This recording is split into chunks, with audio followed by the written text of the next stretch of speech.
오늘 우리에게 주신 하나님의 말씀은 민수기 9장 1절부터 14절까지의 말씀입니다. 제가 가지고 있는 구약성경 페이지 210면에 있습니다. 민수기 9장 1절부터 14절까지의 말씀을 우리 모두 함께 합독으로 읽겠습니다. 찾으신 줄로 알고 1절부터 14절까지 함께 읽겠습니다. 애굽 땅에서 나온 다음 해 첫째 달에 여호와께서 시내 광야에서 모세에게 말씀하여 이르시되 이스라엘 자손에게 유월절을 그 정한 기일에 지키게 하라. 그 정한 기일 곧 이달 14째 날 해질 때에 너희는 그것을 지키되 그 모든 율례와 그 모든 규례대로 지킬지니라. 모세가 이스라엘 자손에게 명령하여 유월절을 지키라 하매 그들이 첫째 달 14째 날 해질 때에 시내 광야에서 유월절을 지켰으되 이스라엘 자손이 여호와께서 모세에게 명령하신 것을 다 따라 행하였더라. 그때 사람의 시체로 말미암아 부정하게 되어서 유월절을 지킬 수 없는 사람들이 있었는데 그들이 그날에 모세와 아론 앞에 이르러 그에게 이르되 우리가 사람의 시체로 말미암아 부정하게 되었거니와 우리를 금지하여 이스라엘 자손과 함께 정한 기일에 여호와께 헌물을 드리지 못하게 하심은 어찌함이니까. 모세가 그들에게 이르되 기다리라. 여호와께서 너희에게 대하여 어떻게 명령하시는지 내가 들으리라. 여호와께서 모세에게 말씀하여 이르시되 이스라엘 자손에게 말하여 이르라. 너희나 너희 후손 중에 시체로 말미암아 부정하게 되든지 먼 여행 중에 있다 할지라도 다 여호와 앞에 마땅히 유월절을 지키되 둘째 달 14째 날 해질 때에 그것을 지켜서 어린 양의 무교병과 쓴 나무를 아울러 먹을 것이요 아침까지 그것을 조금도 남겨두지 말며 그 뼈를 하나도 꺾지 말아서 유월절 모든 율례대로 지킬 것이니라.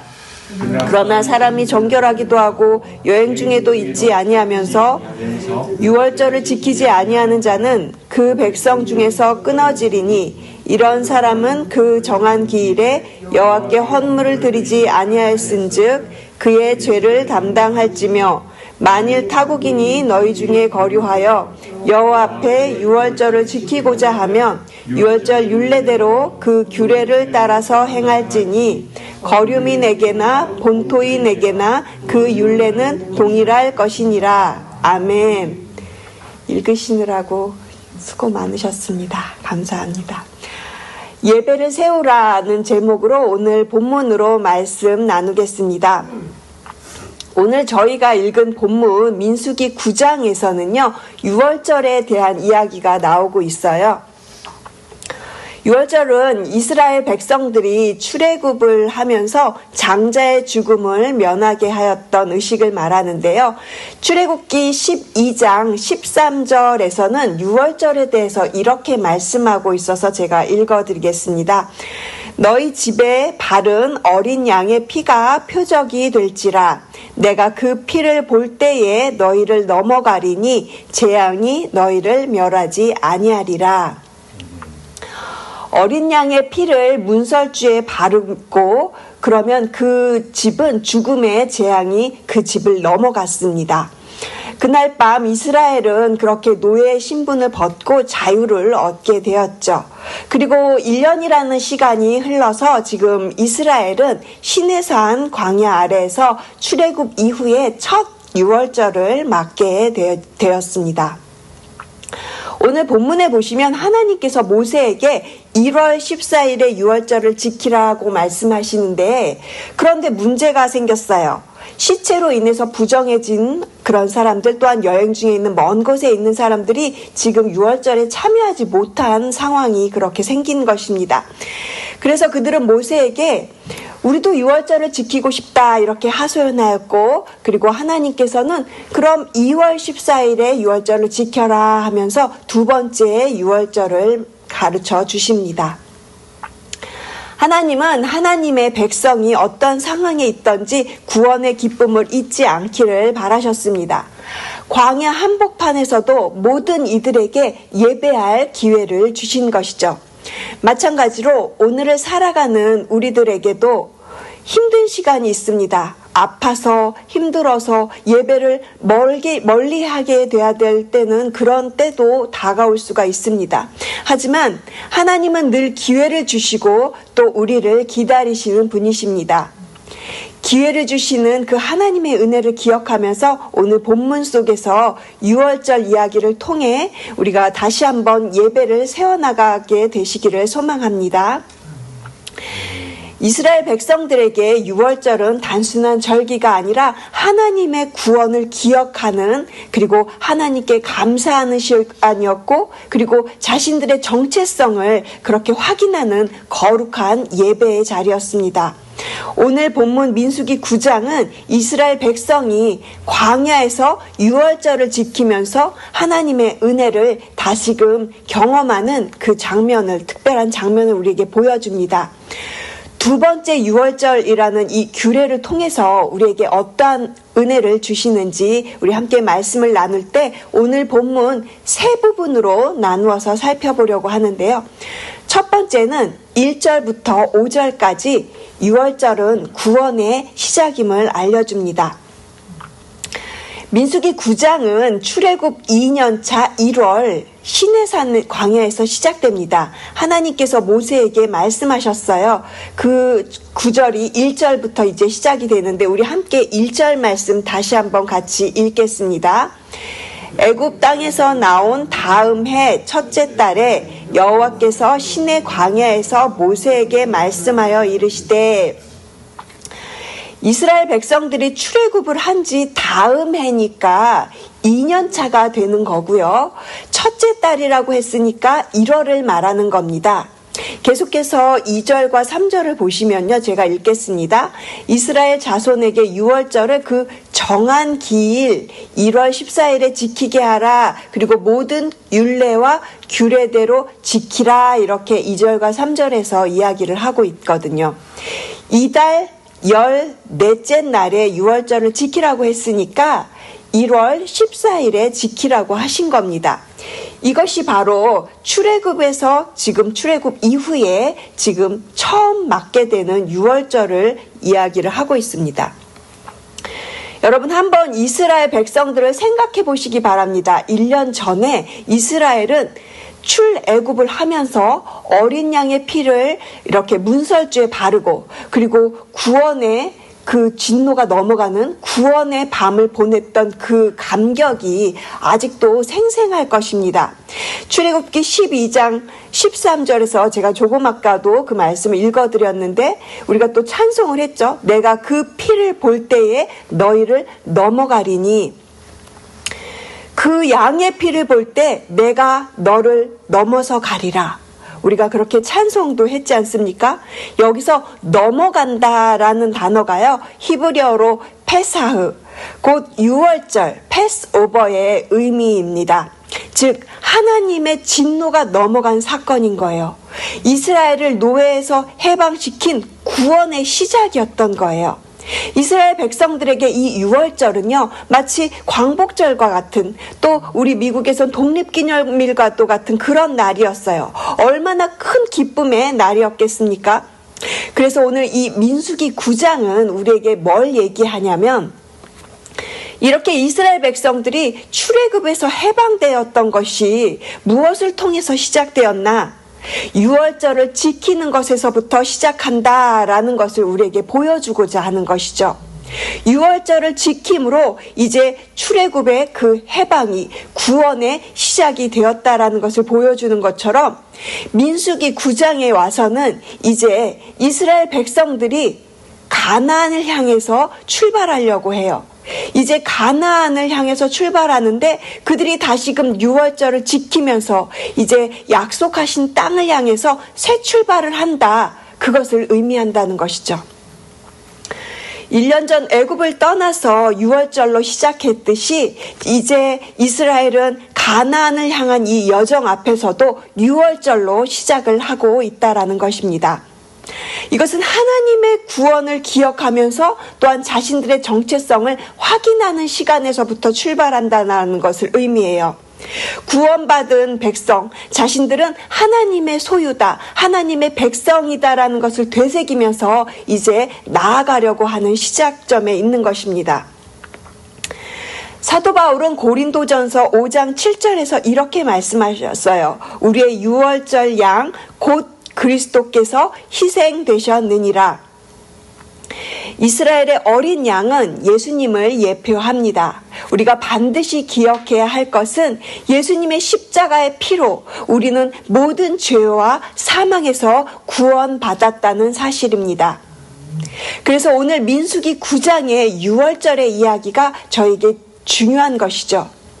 그런데 여기서 잠깐 한 가지 저희가 이 민수기의 흐름에 대해서 잠시만 살펴보고 가려고 하는데요. 여러분, 저희가 민수기를 시작했을 때를 한번 생각해 볼게요. 맨 처음에 민수기 1장 1절은 출애굽 2년차 2월 1일에 인구조사를 시작한다고 기록하고 있거든요. 반면 민수기 9장은요. 2년차 1월 14일에 유월절이라는 것을 이야기를 해줘요. 시간상으로 생각을 해보면 9장이 1장보다 지금 앞서고 있는 거죠. 유월절이 1월이니까. 그런데 이건 잘못된 것이 아니고요. 이 민수기는 반드시 시간 순서대로 쓰여져 있는 책은 아니에요. 민수기는 하나님의 백성이 이 광야에서 지금 배워나가는 교훈을 중심으로 쓰여지고 있거든요. 그러니까 유월절이 1월 14일에 먼저 진행되었고요. 그 다음에 인구조사가 2월 1일에 진행되었다라는 것입니다. 이 유월절은 약속의 땅을 향한 여정의 첫 걸음이 된다고 말씀을 드렸어요. 지금 유월절이 먼저 나오고 그 다음에 인구조사가 나오고 이 순서를 아는 것은 중요합니다. 왜냐하면 하나님께서 구원의 기억을 먼저 세워주시고 정체성을 확인시켜주고 그 다음에 공동체를 정비하였기 때문이죠. 그러니까 이스라엘은 유월절을 통해서 자기들이 어떻게 구원받았는지를 매년 확인해 가는 거예요.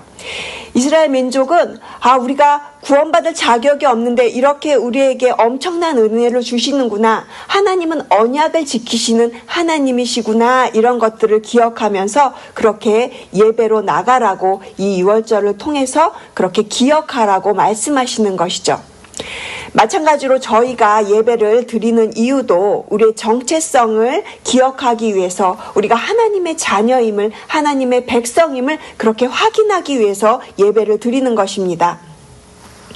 예배를 드리는 가장 중요한 목적은 내가 하나님의 백성이지, 나는 하나님을 예배하는 하나님의 자녀야 라는 이런 하나님의 그 소유라는 정체성을 우리가 확인하는 자리가 바로 이 예배가 되어야 하는 것입니다. 오늘 민수기 9장의 유월절 이야기를 통해서 저와 여러분도 매일 하나님, 저는 하나님의 백성입니다. 우리 가정은 하나님이 세워주신 가정입니다. 이렇게 확인하면서 그런 하나님의 소유인, 하나님의 소유 되신 그런 하나님의 예배자들로 세워지기를 소망하면서 우리 교회에서 드려지는 모든 예배를 통해서 하나님의 백성이 되는 부르심과 정체성을 발견하시고 또 우리 교회 모든 가정들이 하나님의 가정이 되시기를 주님의 이름으로 축복을 드립니다. 두 번째는 6절부터 12절까지 두 번째 유월절로 은혜가 확장됩니다. 그런데 문제가 좀 생겼습니다. 시체를 만져서 부정해지거나 그리고 또 먼 여행 중에 있는 사람들이 지금 1월 14일에 유월절을 지킬 수 없는 사람들이 생겼던 거예요. 그들은 모세에게 와서 이렇게 물었습니다. 우리가 부정하게 되었거니와 어찌하여 정한 기일에 여호와께 헌물을 드리지 못하게 하시나이까? 이들의 이 말은 불평이 아닙니다. 우리도 하나님께 예배하고 싶어요 라고 그렇게 간절한 마음을 지금 표현하고 있는 것이죠. 우리 6절 말씀, 7절 말씀을 한번 다 같이 소리내어 읽겠습니다.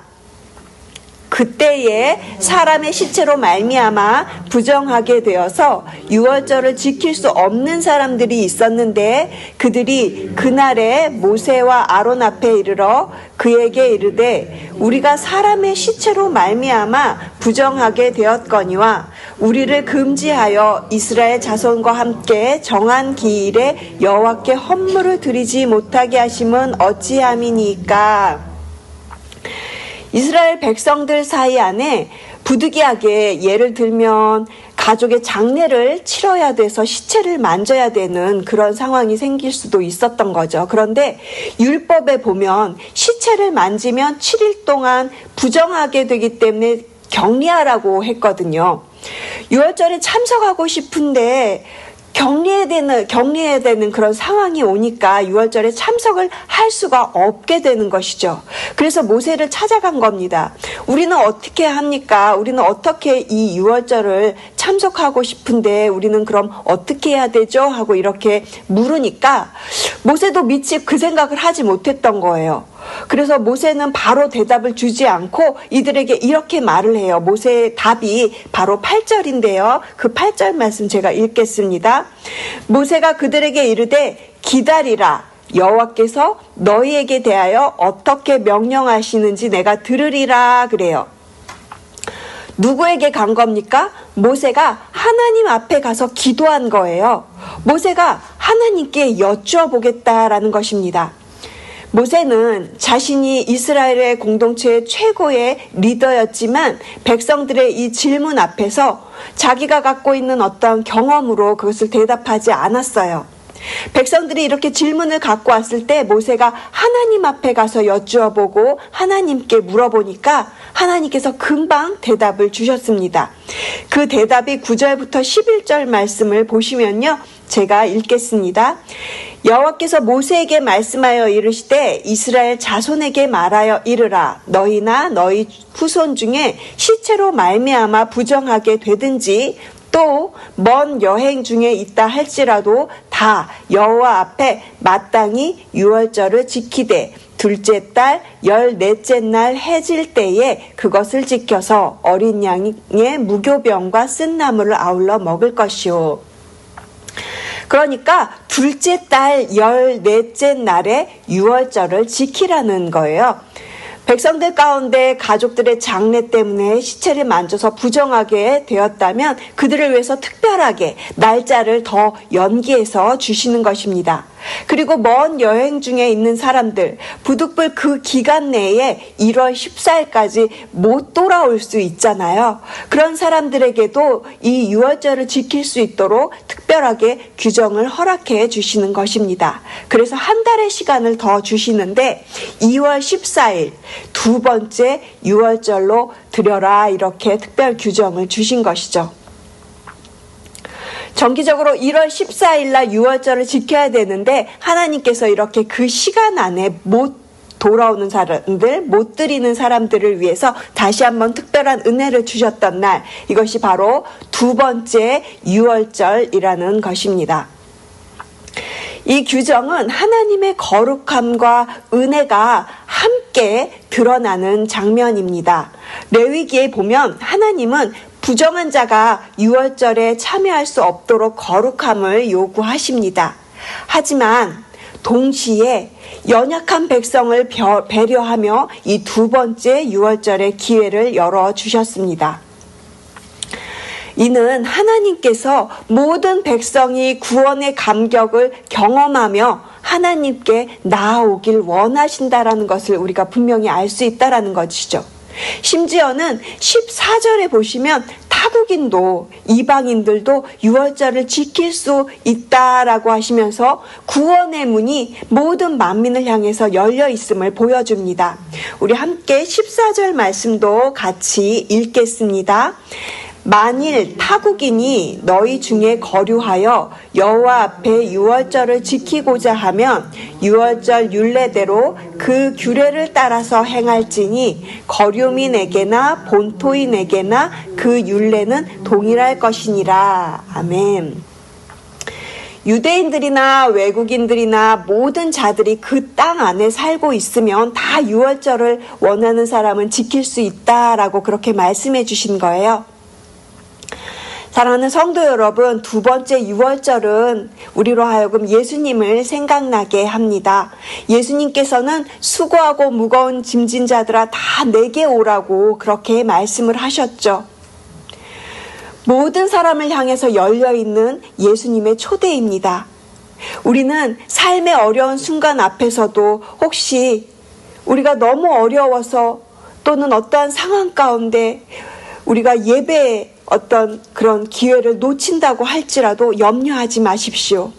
예수님은 언제나 우리를 기다려주시고 다시금 기회를 주시는 분이십니다. 두 번째 유월절처럼 연약한 모든 자들을 향해서 구원의 문을 열어주십니다. 우리가 불렀던 그 찬송가 가사처럼 유월절 어린 양의 피가 우리를 넘어가는 십자가가 된 것입니다. 예수님의 십자가의 피는 어떤 상황 속에서도 우리를 구원하는 표적이 될 줄로 믿습니다. 저희가 기억해야 할 세 번째는요, 이제 13절부터 14절까지 순종과 책임에 대해서 이야기를 합니다. 13절 말씀에 보면 하나님께서 굉장히 단호하게 말씀하시는 구절이 나옵니다. 13절을 제가 읽겠습니다. 정결한 자가 여행 중도 아닌데 유월절을 지키지 않으면 백성 중에서 끊어지리라. 그러니까 백성 중에서 끊어낸다라는 이 표현은요, 특별한 이유가 없는데도 유월절을 지키지 않으면 내가 이 사람들을 내 백성으로 여기지 않겠다라는 뜻이에요. 이렇게 하나님께서 유월절을 두 번째 유월절의 은혜까지 주셨는데 드리면 되는데 아무런 이유도 없으면서 절기를 안 지키고 유월절을 지키지 않는 자들에 대해서는 내 백성이 아니다라고 이렇게 단호하게 말씀하시는 것입니다. 하나님이 이렇게까지 단호하게 말씀을 하시는 것은 유월절을 그만큼 굉장히 중요하게 여기시고 계신다라는 것이죠.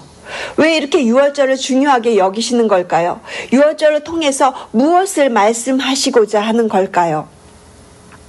앞에서도 말씀드린 바와 같이 하나님으로부터 구원받은 그 기억, 그래서 구원의 기쁨으로 살아가는 그 은혜가 지금 이 유월절에 담겨 있기 때문에 유월절을 지키는 것은 너무너무 소중하다라는 것을 하나님께서 우리에게 거듭 알려주시고자 하시는 것이죠. 그렇다면 저와 여러분이 날마다 하나님이 주시는 그 구원의 감격을 가지고 살아가면 우리는 매일같이 유월절을 지키면서 살아가는, 우리는 유월절을 지키는 사람들이 되는 것입니다. 매일매일 구원의 감격을 기억하면서 그 구원의 기쁨에 감사로 살아가면요, 우리는 매일매일 유월절을 지키는 거예요. 그러니까 우리는 하나님의 손에서 절대 안 끊어지는 겁니다. 왜요? 매일매일 구원의 기쁨으로 살아가니까요.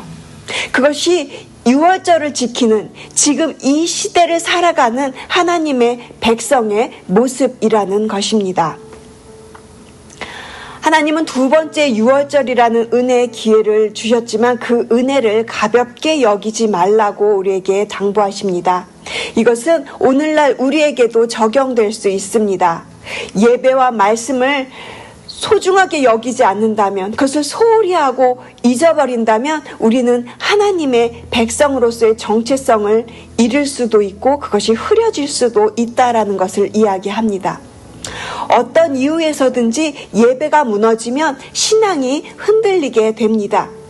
하지만 우리가 두 번째 유월절을 통해서 기억해야 할 것은 우리는 예수 그리스도의 피로 구원받은 백성이기 때문에 우리의 유월절 양이신 예수 그리스도께서 십자가에서 흘리신 이 놀라운 보혈로 말미암아 하나님의 진노가 우리를 분명히 넘어갔고, 이 놀라운 유월절의 은혜가 우리 오시 새누리교회 모든 가정마다 그렇게 흘러 넘쳐가기를 저는 간절히 기도합니다. 사랑하는 성도 여러분, 지금 우리는 사순절을 보내며 주님의 깊은 사랑과 희생을 묵상하는 시간을 보내고 있습니다. 사순절은 우리를 위해서 십자가를 지신 예수님의 은혜를 기억하며 그것을 새기는 시간입니다. 오늘 저희가 민수기 9장 말씀을 통해서 예배를 세우라는 이 귀한 부르심을 받았습니다.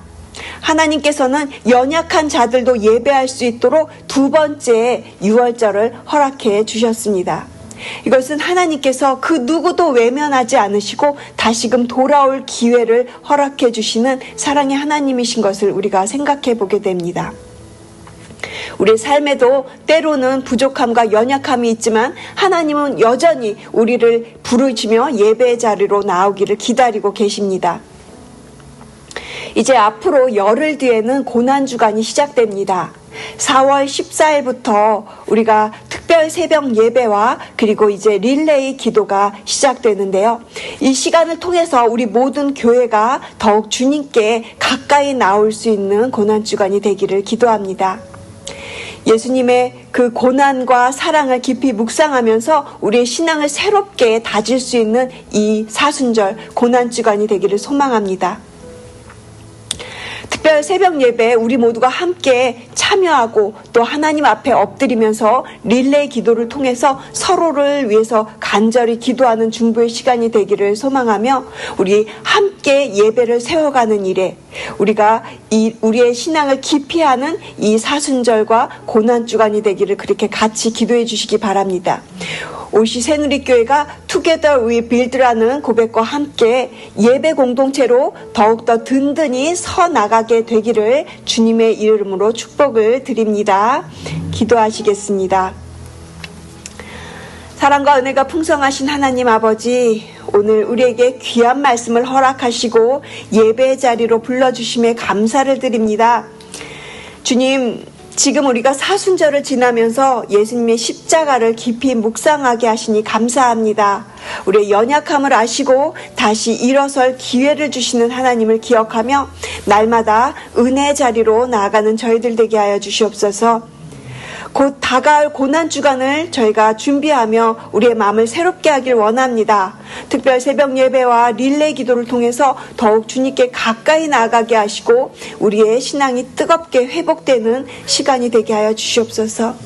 하나님, 우리 교회가 Together We Build라는 믿음의 고백 앞에서 굳게 서게 하시고 우리의 가정과 일터 안에서도 예배를 세워가는 삶을 살게 하여 주시옵소서.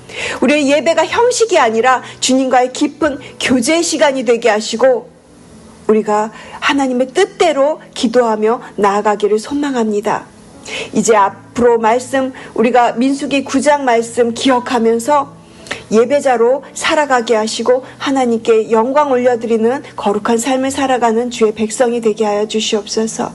감사드리며 이 모든 말씀 우리를 위해 죽으신 예수 그리스도의 이름으로 기도합니다. 아멘.